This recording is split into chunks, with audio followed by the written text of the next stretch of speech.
এই হলো সেই নুনখোয়া বাজার, আর এই হলো সেই বাজারের ঘাট। আসলে সব কিছুরও একটা ঐতিহ্য থাকে, তেমন এই নুনখোয়ারও একটা ঐতিহ্য আছে। সেটা হয়তো এখানে নেই, বাট আগে ছিল। আমরা শুধু বলতেই পারি, কিন্তু আমরা কখনো চোখে দেখিও নি।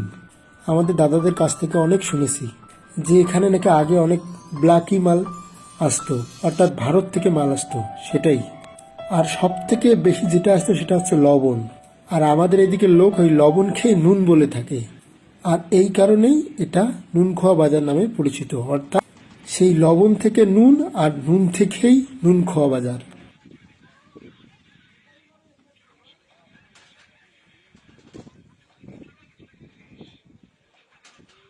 যাই হোক, সেখানে না যাই, আমরা চলে আসলাম সেই নুনখোয়া নদীর পাড়ে একটুখানি পাচারি করতে।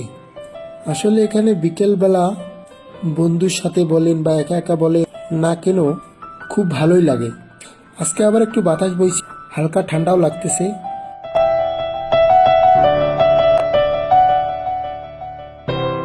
তবে বেশ খুব চমৎকার ওয়েদার, তাই আমি ভাবলাম একটু উপর দিয়ে না গিয়ে নিচ দিয়ে যাই।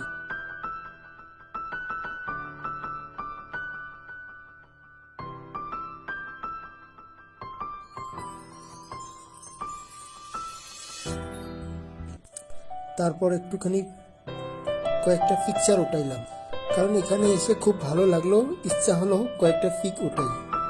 পিক উঠানো শেষ করে একটু এইদিকে চললাম।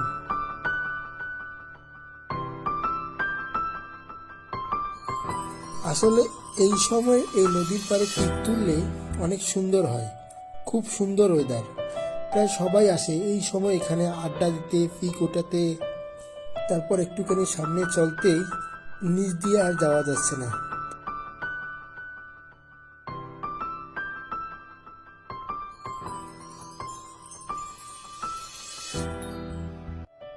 তাই আবারও উপরে উঠে চলে আসলাম। এখানে আরো একটা জিনিস, আসলে এই সময় আসলে এখান থেকে সূর্যটা খুব সুন্দর দেখা যায়। আসলে আমরা একটু লেট করে ফেলছি, আজকে আবার একটু মেঘ মেঘ ভাবও আছে, তো তাই আর ভালো করে দেখানো যাচ্ছে না। আপনাদের মাঝে আরেকদিন তুলে ধরবো।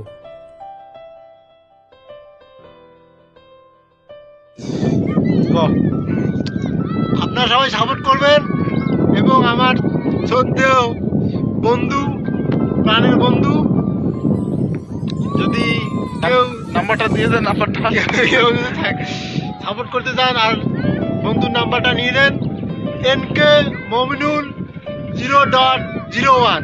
হ্যাঁ হ্যাঁ হ্যাঁ 0.01। সূর্যটা অনেক সুন্দর লাগে, সূর্যটা অনেক রমজান মাস, আজকে রমজান যায়। আশা করি সবাই রোজা আছেন। সবার জন্য দোয়া রইল, সুস্থ সবাই রোজা কমপ্লিট করবেন, এবং বেশি বেশি করে সাপোর্ট করবেন, কমেন্ট করবেন, শেয়ার করবেন, ফলো দিবেন। সবাই ভালো থাকবেন, সুস্থ থাকবেন। আল্লাহ হাফেজ।